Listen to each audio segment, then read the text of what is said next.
Bonjour à tous, je suis Guillaume Lalu et je suis ravi de vous retrouver dans ce nouvel épisode de Course Épique. Course Épique, c'est le podcast Running et Trail qui vous fait vivre dans chaque épisode une histoire de course hors du commun.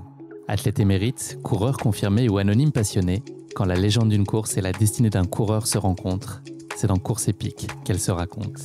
Course Épique, c'est un nouvel épisode chaque mercredi, mais c'est également chaque lundi matin un extrait de l'épisode à venir pour bien démarrer la semaine ensemble. Nous avons donc rendez-vous 2 fois par semaine. Et si vous souhaitez suivre notre actualité au jour le jour ou découvrir les coulisses du podcast, je vous donne rendez-vous sur notre compte Instagram courseepique.podcast. Bonjour à tous et bienvenue dans ce nouvel épisode de Course Épique. J'ai le plaisir de recevoir aujourd'hui Adrien Ségurey. Salut Adrien, comment ça va ? Salut Guillaume, ça va super bien. On est bientôt à Canfranc, donc voilà, de l'excitation. T'as à moitié un pied dans les Pyrénées. Comment elle s'est passée cette journée du 16 septembre jusqu'à maintenant ? Bah écoute, tranquillement, comme tous les matins, préparation du petit pour aller à l'école, un petit peu de travail avant qu'il se lève, et puis après je suis parti au boulot. Je suis parti un petit peu à la salle de muscu, me défouler avec un copain, voilà, pour essayer de justement de souffler un petit peu avant les mondes. Adrien, tu es coach, tu es également entraîneur de l'équipe de France de trail. C'est un sujet qui va nous intéresser tout particulièrement aujourd'hui. Tu en as parlé, les championnats du monde à Canfranc, les championnats du monde de trail, ils sont en approche imminente. C'est à partir du 25 septembre, donc ça démarre jeudi prochain. Je te propose de rentrer tout de suite dans le vif du sujet. Quel homme je trouve là à moins de 10 jours du début de ces championnats du monde ? Est-ce que c'est un Adrien qui est apaisé, qui est impatient, qui est un peu nerveux ? C'est un petit mélange de tout ça ? Non, il y a un petit mélange parce qu'il y a de l'excitation et puis apaisé aussi parce qu'en fait, j'ai une énorme confiance en fait à l'équipe que l'on a. On a une équipe qui est incroyable et une équipe avec un grand E. Ils sont tous, toutes et tous, tournés vers la mission collective avant d'être tournés vers la mission individuelle. Et ça, ça me tient énormément à cœur. C'est vraiment très très important. Donc, je suis vraiment très très confiant, très apaisé avec cette équipe-là. Je sais que ils vont aller très très loin. Mais aussi forcément une petite excitation dans le sens où c'est l'objectif vraiment de l'année, c'est l'objectif de l'équipe de France qui arrive et forcément il nous tarde à toutes et tous d'être là-bas lundi soir prochain. D'autant plus au sortir d'une campagne européenne qui avait été mémorable pour nous tous et puis des mondiaux qui avaient déjà été très réussis en Autriche il y a 2 ans. Adrien, tu sors de 9 jours là à Briançon. C'était un stage avec les athlètes de l'équipe de France. Pourquoi est-ce que vous avez quitté le Cantal pour ce stage après quasi 10 ans ? Qu'est-ce que Briançon apportait de plus ? Est-ce que c'est principalement, voire exclusivement, les conditions d'entraînement qui sont plus proches de celles de Canfranc ? C'est ça qui a déterminé ce choix ?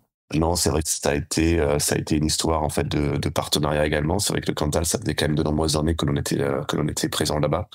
Le Cantal est vraiment très très bien pour s'entraîner. On a de belles côtes, on peut avoir vraiment des endroits techniques aussi.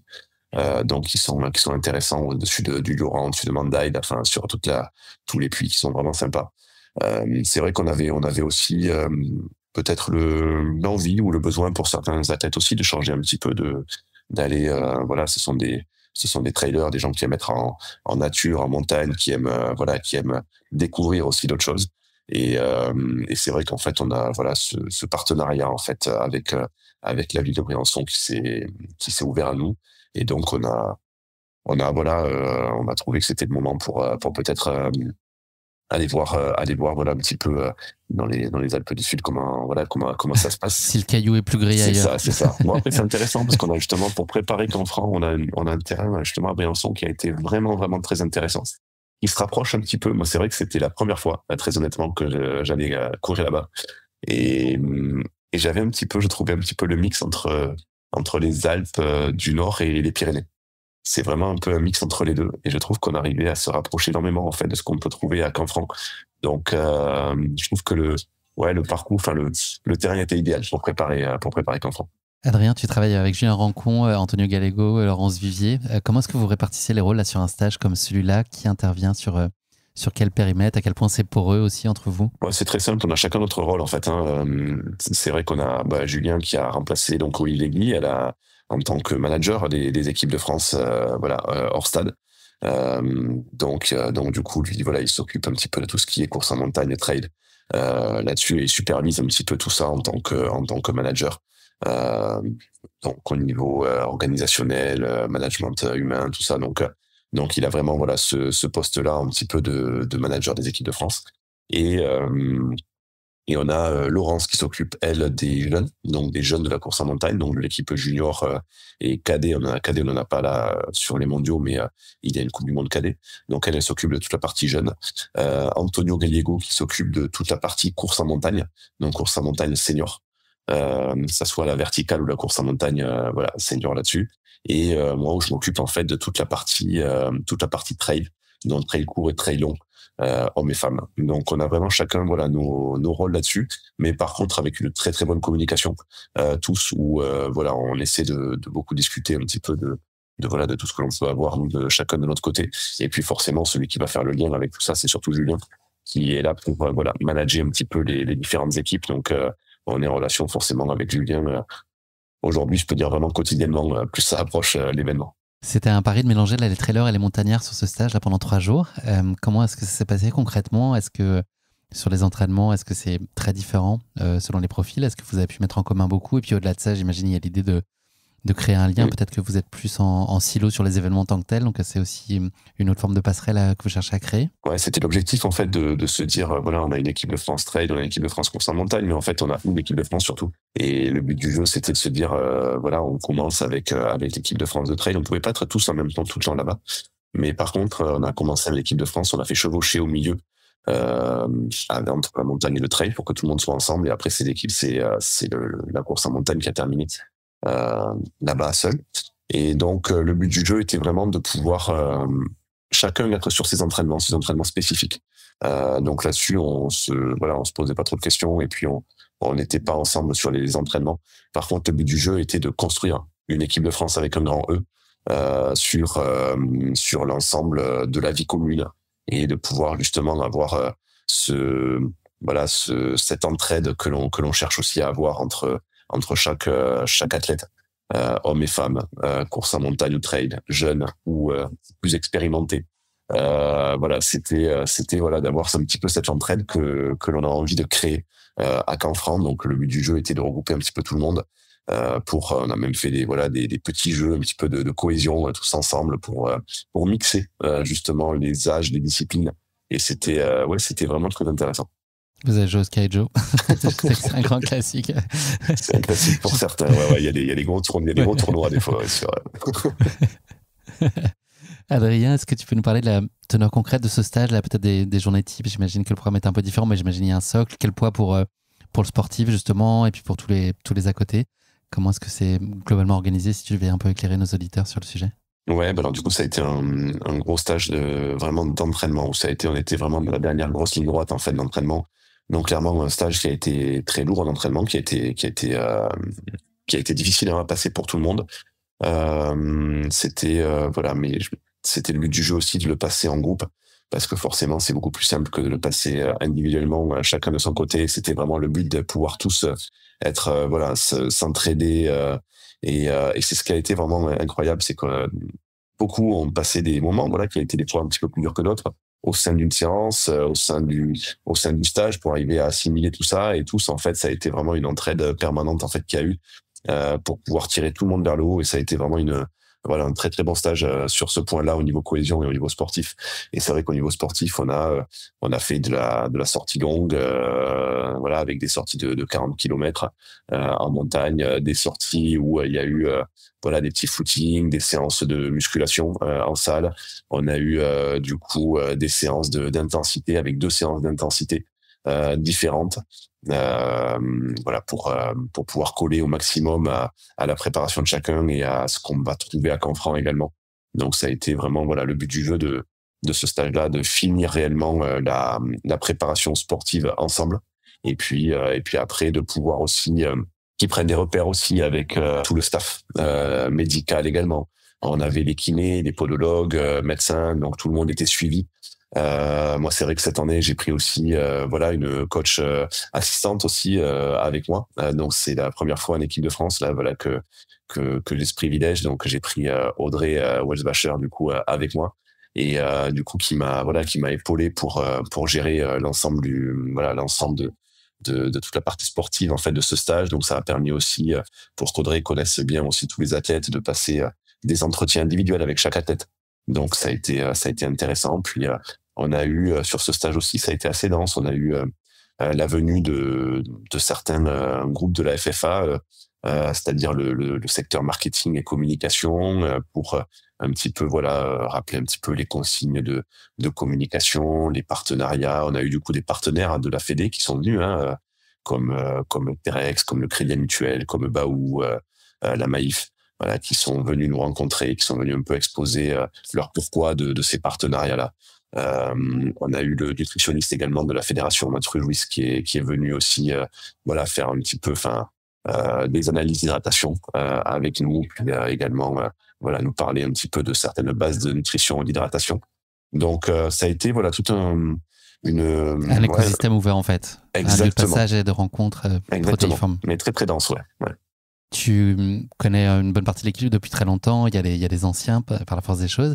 Est-ce que dans les nouvelles pousses qui sont arrivées, est-ce que c'est nécessairement des athlètes que tu connais déjà, que tu suis avant même qu'ils gagnent leur légitimité et leur grade pour rejoindre l'équipe de France d'un point de vue sportif? Est-ce que c'est des gens avec qui tu as créé déjà un semblant de lien, ou est-ce que pour certains, c'est des choses qui se construisent à l'issue d'un championnat de France et tu essaies de nouer ce lien avant qu'ils puissent arriver dans ce stage et puis t'assurer que leur intégration soit la plus optimale aussi? Comment est-ce que ça... Enfin, il y a beaucoup d'hétérogénéité finalement dans ta connaissance des athlètes et notamment des jeunes pousses qui rejoignent l'équipe de France? Oui, alors on a beaucoup d'hétérogénéité en fait dans l'équipe, avec certains cadres qui ont déjà pas mal de sélections, pas mal de caps derrière eux. On en a qui sont un peu plus anciens. On a des petits nouveaux plus jeunes également. C'est assez hétérogène, mais la mayonnaise a très très bien pris entre toutes et tous.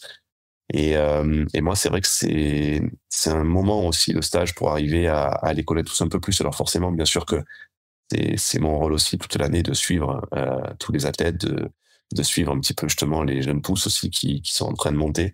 Ils sont en général, ils sont pas là par hasard. Donc du coup, on suit tout ça. Et puis c'est vrai que j'en connais quand même si les nouveaux, je les connais déjà un petit peu à côté. Mais ça permet aussi de les connaître un petit peu plus, de passer plus de temps avec eux en individuel, mais aussi de les voir en groupe aussi, que ce soit en entraînement ou à côté, et de découvrir aussi toutes ces personnes, parce que là on parle pas d'athlètes, on parle vraiment de personnes. Et c'est vrai que c'est vraiment important de découvrir aussi un petit peu toutes ces personnes-là, et de prendre le temps aussi de les découvrir, d'observer aussi un peu comment ils fonctionnent, comment ils se comportent dans les entraînements, hors entraînement. Ça permet aussi peut-être de trouver les mots un petit peu plus justes à l'approche de la course et pendant la course. Quand ça sera des moments peut-être un petit peu de stress avant, surtout pour les jeunes qui découvrent aussi des fois un peu l'équipe de France, qui vont découvrir les mondiaux, ou pendant la course, on va avoir des bons moments, mais on sait aussi qu'on aura des moments qui vont être un petit peu plus durs aussi pendant la course. Donc c'est essayer justement de connaître au maximum ces personnes, ces athlètes pour pouvoir essayer de les accompagner au mieux le moment voulu. Comment est-ce que tu jaugerais ta vision quand tu intègres ces jeunes-là? À quel point tu es dans une projection qui est relativement court terme, qui sont ces championnats du monde, versus déjà préparer l'avenir? Est-ce que c'est déjà quelque chose, j'imagine, que tu calcules, que tu réfléchis sur comment façonner ce que pourrait être l'équipe de France dans les années à venir? Est-ce qu'il y a une partie de ton cerveau qui analyse aussi comme ça la façon de construire cette équipe, ou est-ce que c'est d'abord réussir la prochaine échéance? Non, mais on est partagé entre les deux. On a ce côté, en fait, la prochaine échéance est toujours très importante, parce qu'à chaque fois qu'on a une échéance, c'est soit un championnat d'Europe, soit un championnat du monde. Donc forcément, c'est une grosse échéance. On peut pas se dire non, c'est une petite course, où on va tester du monde. Il y a d'autres sports qui peuvent se le permettre, à faire des matchs amicaux, des sites comme ça, où ils peuvent tester du monde. Nous, on n'a pas cette occasion-là. Nous, clairement, on arrive direct dans le vif du sujet, et puis t'as pas une cape dans un rendez-vous amical comme ça. Non, c'est vraiment, tu prends ta cape sur un championnat d'Europe ou sur un championnat du monde. Donc forcément, on est obligé d'être vraiment de suite en fait dans le vif du sujet avec ces athlètes-là. Mais on fait aussi également des stages, en fait, des stages ouverts. En général, on en fait un par an. Stage ouvert où on va avoir nos cadres, mais aussi on va ouvrir un petit peu aux jeunes pépites aussi. Jeunes ou moins jeunes, des fois certaines se découvrent un petit peu plus tard, mais sur les pépites montantes, on va dire. Les vendanges tardives. Voilà.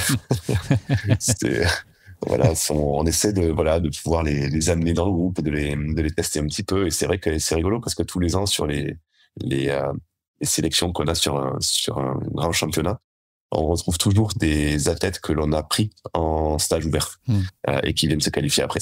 Donc il y a une forme de continuité. Voilà, donc c'est un petit peu cette continuité-là. Et puis forcément, on a des jeunes aussi où on se dit peut-être ils vont peut-être pas faire la médaille individuelle cette année, peut-être ils vont compter fort pour l'équipe, mais peut-être que dans 2 ans, c'est eux qui vont aller chercher peut-être un titre individuel, qui vont donc en fait on a toujours ce besoin en fait de construire un petit peu l'avenir aussi, et je pense qu'il faut pas s'arrêter juste au moment T en fait, et le but du jeu c'est d'arriver à construire et d'avoir cette mixité également, permet de construire la continuité de l'équipe de France avec un état d'esprit que l'on veut, cet état d'esprit aussi collectif, état d'esprit de grands athlètes mais de belles personnes. Et ça, je pense que c'est important justement quand ils sont tous ensemble de pouvoir justement travailler cette continuité-là. Je vais quand même citer, Adrien, si tu me le permets, la liste des athlètes qui est assez étourdissante. On a de la chance dans ce pays, bon Dieu, que c'est beau à voir. J'ai déjà des frissons. Donc sur le trail court, Clémentine Geoffrey, la tenante du titre, Lucille Germain, Cécile Jarousseau, Olivia Magnon, Adeline Martin et Émilie Menuet. Chez les garçons, Johan Bojard, qu'on est content de revoir aussi, Thomas Butet, Sylvain Cachard, Thomas Cardin, Pierre Galbourdin, Frédéric Tranchant aussi qui vole. Voilà, une très belle équipe. Et sur le long, Marion Delépierre, championne du monde, elle aussi en titre, Hilary Girardi, ça c'est aussi du sang frais venu des États-Unis à couleur bleu, blanc, rouge, qu'on est très heureux de retrouver aussi sous le maillot de l'équipe de France. Jennifer Lemoine, Adeline Rousset, Anne-Cécile Thévenot et Agathe Best, donc, qui est remplaçante. Et chez les garçons, Vincent Bouillard, Baptiste Chassagne, Loujean Coiffet, Mathieu Delpeuch, Robin Juillet et Benjamin Roubiol. Ça donne le tournis. Cette liste, justement, elle est incroyable. Comment est-ce que on trouve sa place aussi et son rôle auprès d'athlètes de ce niveau qui ont déjà atteint de la haute performance?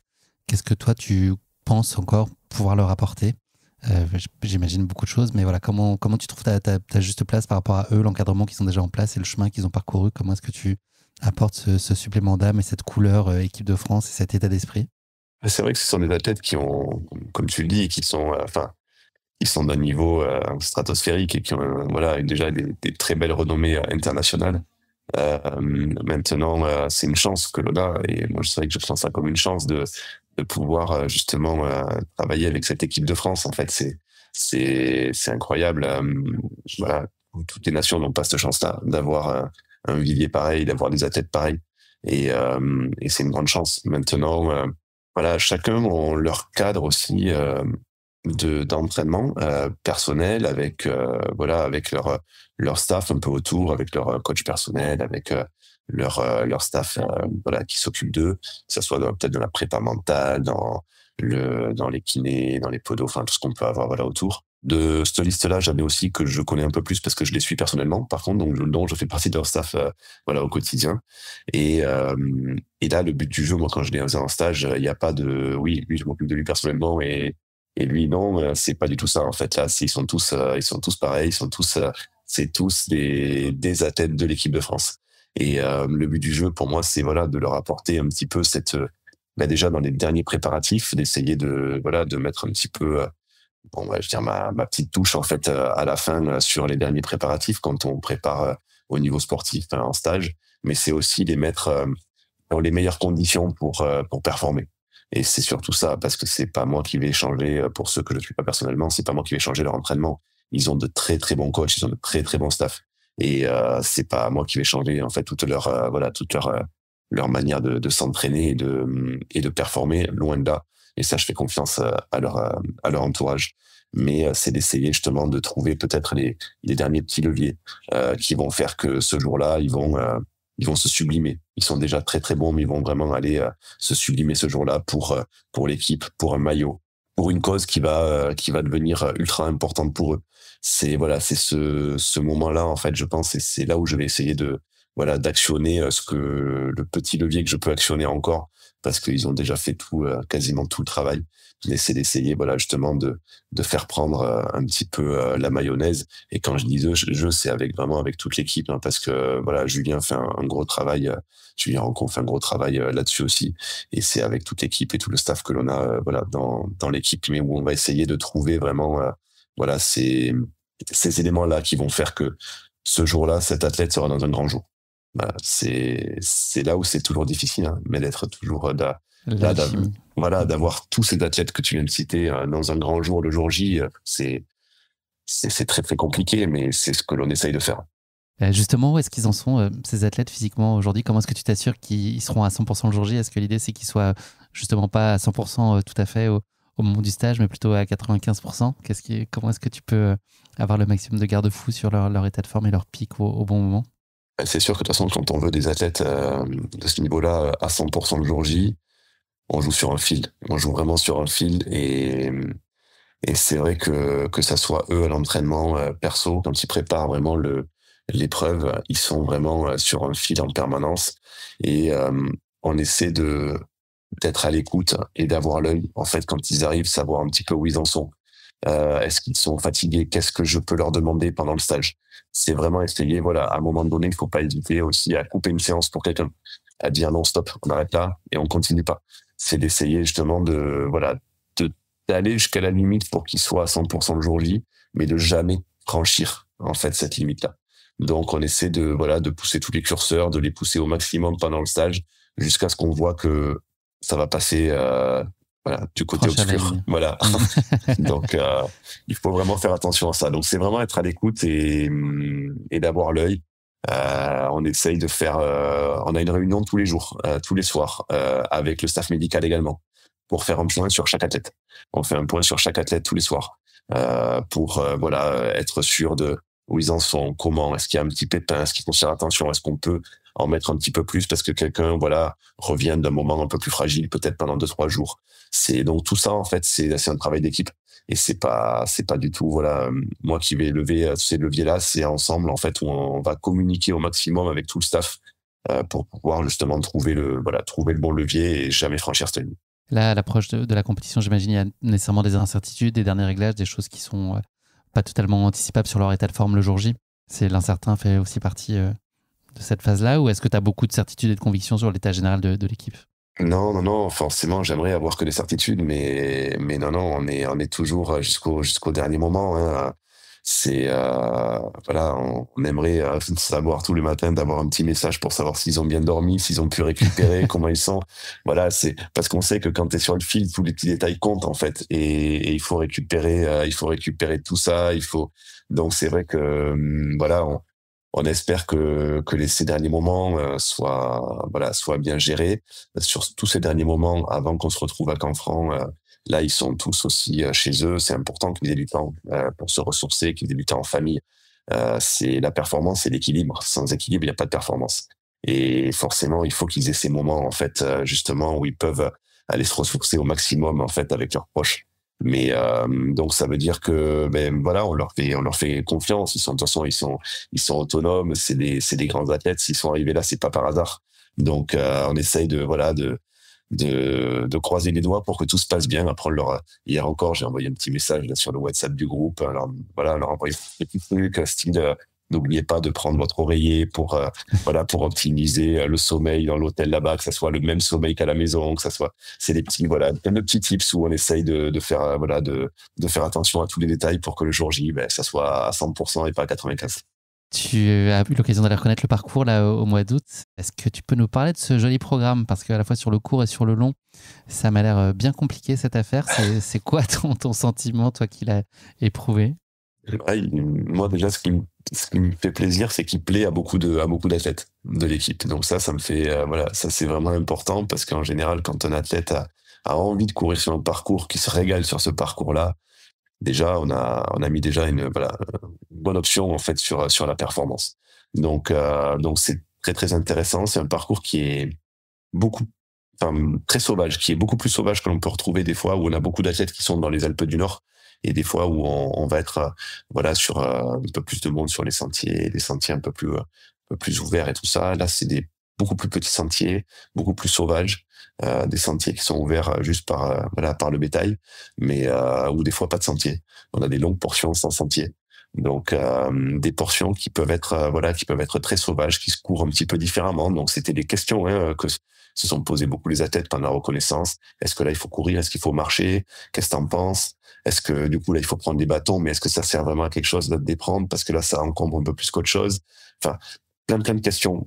Mais c'est un parcours justement qui est un peu atypique qui sera un peu atypique pour beaucoup d'athlètes. Alors certains sont habitués à ces conditions-là, ces parcours-là, mais qui sera un peu atypique, qui sera voilà sauvage, rustique.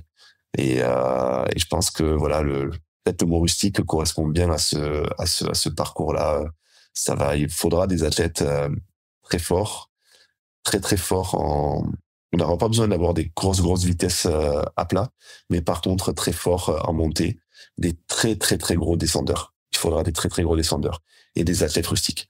Et ça, je pense que voilà, c'est ces trois facteurs-là qui vont faire que il faudra les cocher pour pouvoir être champion du monde. Ça, c'est clair. Et que ça soit sur le court comme sur le long. Ce sera quoi l'erreur à ne pas faire sur ces parcours-là? Je pense que l'erreur à pas faire, c'est de se griller trop tôt. Et c'est de présumer un petit peu de ses forces trop tôt, parce qu'en fait, la première côte, elle est vraiment engagée, elle est vraiment violente. Pour te dire, les derniers 500 positifs, ils se font sur 1,4 km.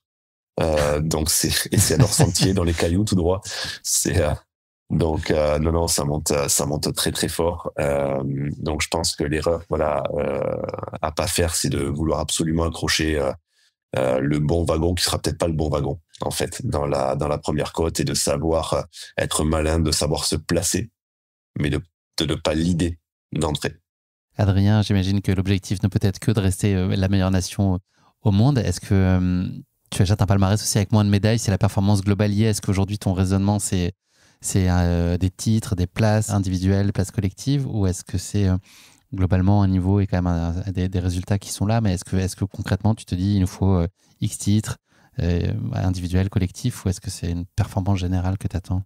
Non, on s'est pas mis un nombre de médailles en soi, en fait, vraiment un objectif.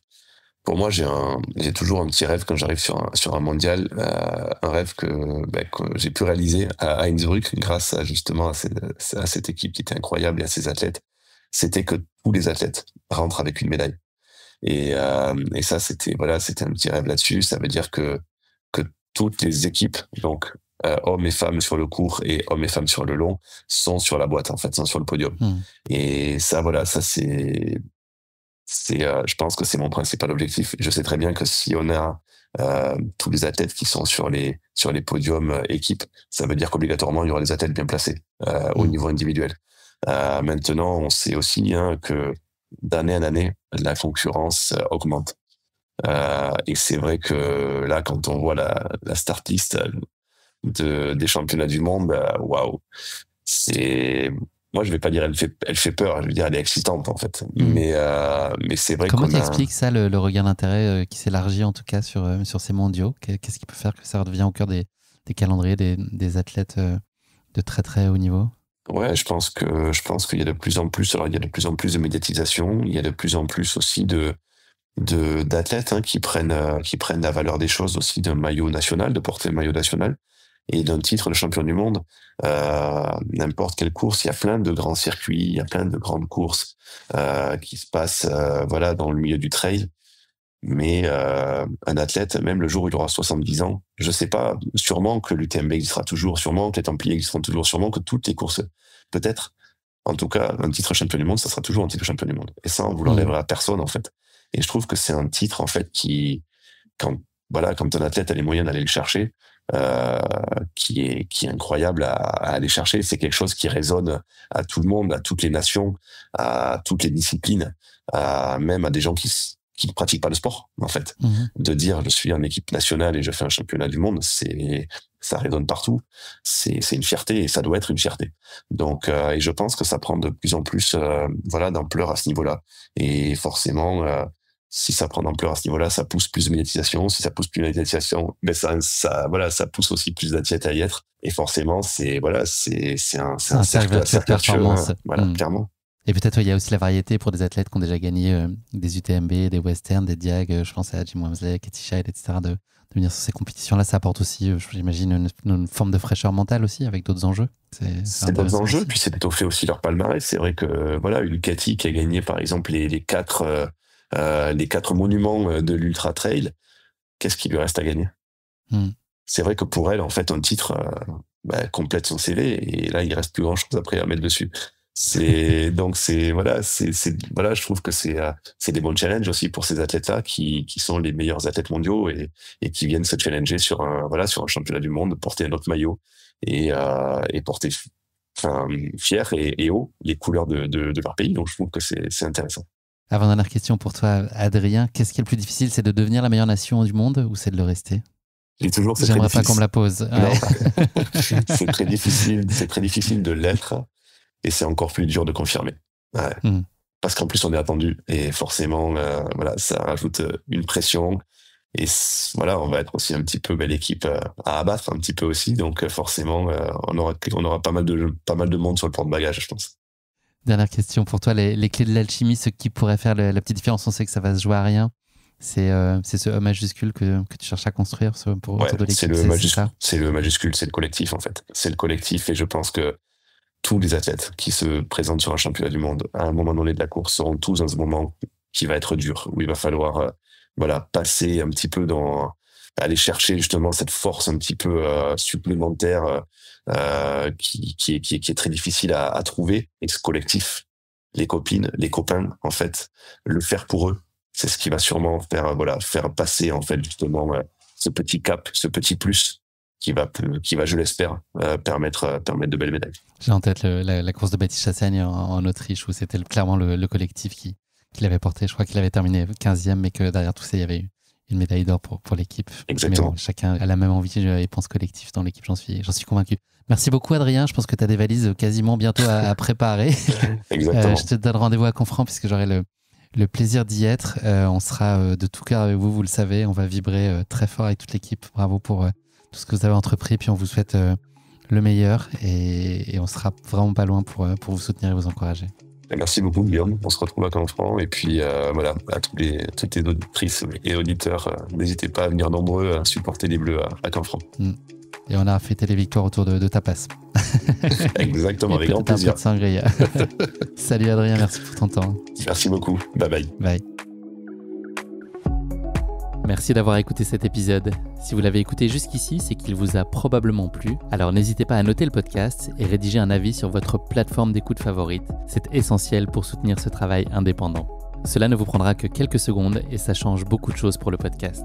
Et pour être sûr de ne manquer aucune course épique à venir, n'oubliez pas de vous abonner sur votre plateforme d'écoute. Merci encore infiniment pour votre soutien, votre fidélité et vos chaleureux messages que je lis et auxquels je réponds avec un immense plaisir. S'il vous plaît, continuez. À très bientôt pour une nouvelle course épique, évidemment. Et si vous voulez vibrer d'ici là avec des aventures hors du commun, courez écouter dès maintenant le podcast Aventure épique, le petit cousin de Course épique.